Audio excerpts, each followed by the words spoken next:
விருதுநகரில் முதியவர் ஒருவரை ஆட்டோ ஓட்டுநர் தாக்கும் வீடியோ வைரலாக பரவி வருகிறது. விருதுநகர் ரயில் நிலையம் முன்பு ஆதரவற்ற முதியவர் ஒருவர் படுத்திருந்தார்.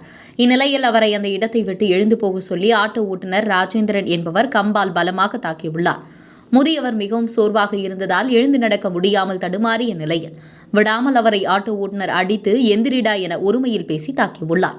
இது தொடர்பான வீடியோ வைரலான நிலையில் மேற்கு காவல் நிலையத்தில் ஒருவர் அளித்த புகாரின் பேரில் 2 பிரிவுகளின் கீழ் வழக்கு பதிவு செய்யப்பட்டுள்ளது.